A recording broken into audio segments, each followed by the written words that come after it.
ਮਿਲਿਓ ਮੈਂ ਤੁਹਾਡਾ ਪ੍ਰਾਹੁਣਚਾਰਕ ਮੀਆਂ ਆਸਫ ਅਲੀ ਤੇ ਇਸ ਟਾਈਮ ਮੈਂ ਮੌਜੂਦ ਹਾਂ ਗੁਰਦੁਆਰਾ ਜਨਮ ਸਥਾਨ ਨਨਕਾਣਾ ਸਾਹਿਬ 'ਚ ਤੇ ਇੱਥੇ ਸਾਡੇ ਨਾਲ ਮੌਜੂਦ ਹੈ ਇੱਕ ਫੈਮਿਲੀ ਜਿਹੜੀ ਕਿ ਕਰਾਚੀ ਤੋਂ ਆਈ ਹੈ। ਇਹਨਾਂ ਨਾਲ ਗੱਲਬਾਤ ਕਰਦੇ ਹਾਂ। ਹਾਂਜੀ, ਕੀ ਹਾਲ ਚਾਲ ਹੈ ਜੀ ਤੁਹਾਡਾ? जी बिल्कुल ठीक बेहतरीन। ਕੀ ਨਾਂ ਤੁਹਾਡਾ? जी अजय कुमार। ਤੁਹਾਡਾ ਕੀ ਨਾਮ ਜੀ? पीतम वासेवानी। ਤੁਹਾਡਾ ਕੀ ਨਾਮ? अरुणा रीत कुमार ਕੁਮਾਰ।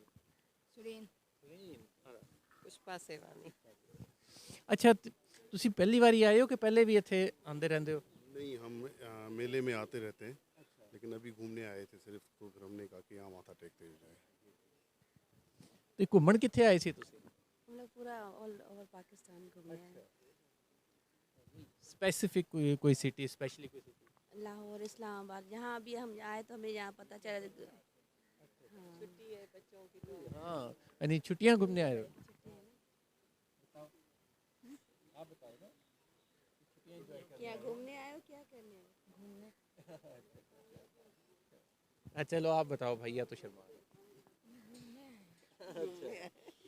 नहीं जी, यहाँ आके कैसा लगा? ठीक है, यहाँ तो खैर आए थे माथा टेकने के लिए। ये तो हमारा पवित्र स्थान है और यहाँ आना हम लोगों का फर्ज भी है। अगर हम यहाँ आए तो हमारे लिए सबसे बड़ी काबिल एहतराम की बात है कि हमें यहाँ पहुँचे और इन लोगों ने भी हमें वेलकम किया है अच्छे तरीके से। थे इंडिया से भी आए हुए लोग?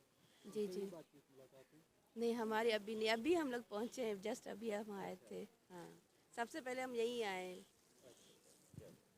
ਲਓ ਜੀ, ਇਹ ਫੈਮਿਲੀ ਜਿਹੜੀ ਹੈ ਕਰਾਚੀ ਤੋਂ ਆਏ ਤੇ ਘੁੰਮਣ ਆਏ ਸੀ ਪੰਜਾਬ, ਪਰ ਇਹਨਾਂ ਨੇ ਕਿਹਾ ਪਹਿਲੇ ਜਾਂਦੇ ਹੋਏ ਇੱਥੇ ਮੱਥਾ ਟੇਕੀਏ ਬਾਬਾ ਜੀ ਦੇ ਦਰ ਤੇ ਫਿਰ ਅੱਗੇ ਬਾਕੀ ਸਾਰਾ ਕੰਮ ਕਰਾਂਗੇ।